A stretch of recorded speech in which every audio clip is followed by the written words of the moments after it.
नमस्कार। स्वागत है आपका एस्ट्रो सुचंदा चैनल पर।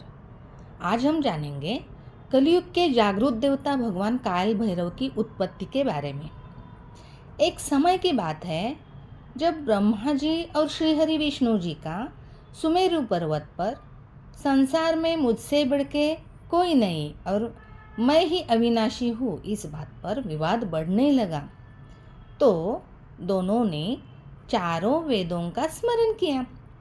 ऋग्वेद, यजुर्वेद, सामवेद और अथर्ववेद, चारों वेदों ने भगवान महादेव को ही अविनाशी और श्रेष्ठ है इस बारे में गुणगान किया। तो भगवान श्री हरि और ब्रह्मा जी ने वेदों पर हंसकर अविश्वास दिखाया। दोनों के बीच का विवाद थम ही नहीं रहा था। तब उन दोनों के बीच में एक विशाल ज्योति प्रकट हुई जिसका न कोई आरंभ दिखता था न कोई अंत।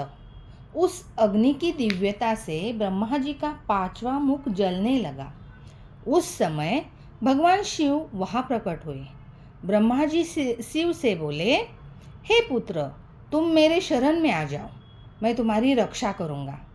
तुम मेरे सिर से ही प्रकट हुए हो।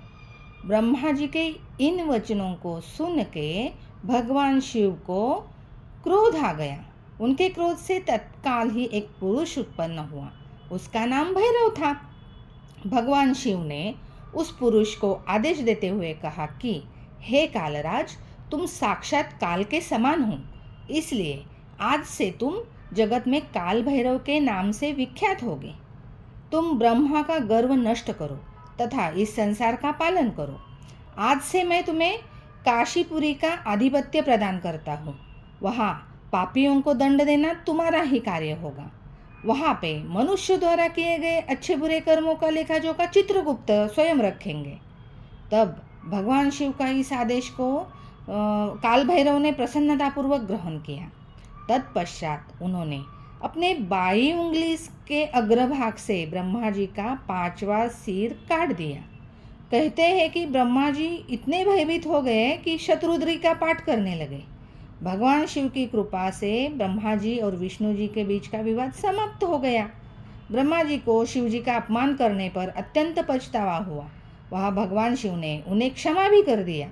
तत्पश्चात भगवान शिव ने काल भैरव को आज्ञा दी कि वे सदा ही ब्रह्मा और विष्णु का आदर करें और पापियों को दंड प्रदान करें। भगवान शिव की आज्ञा से काल भैरव ने कापालिक व्रत को धारण किया। वे अपने हाथों में कपाल लेकर काशी नगरी में चल दिए काशी नगरी की ओर। तो ब्रह्म हत्या नामक एक कन्या उनके पीछे लग गई।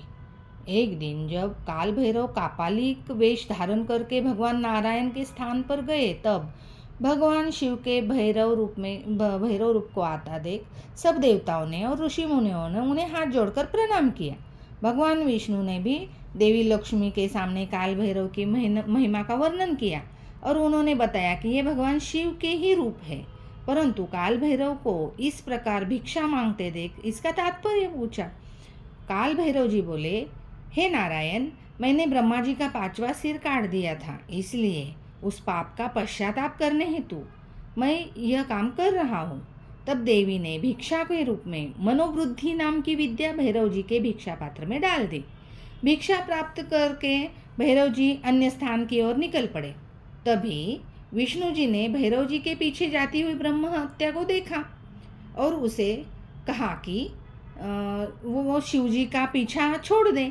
परंतु ब्रह्म हत्या ने कहा कि इसी बहाने से ही सही मैं शिव जी की सेवा करती हूँ। यह कहकर ब्रह्म हत्या भैरव जी का पीछा करते हुए काशी नगरी तक समीप आ गई।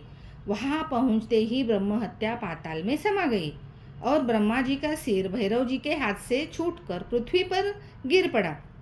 जिस स्थान पर काल भैरव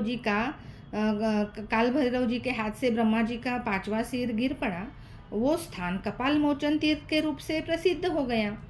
तब तक भैरव जी जब तक पूरी पृथ्वी का भ्रमण करके काशी नहीं पहुँचे, तब तक उनके हाथ में ब्रह्मा जी का सिर चिपका रहा और काशी पहुँचते ही वो छूट गया। इसलिए काशी नगरी को पापनाशिनी माना जाता है। यह इन्फॉर्मेशन आपको कैसी लगी? ज़रूर कमेंट करना।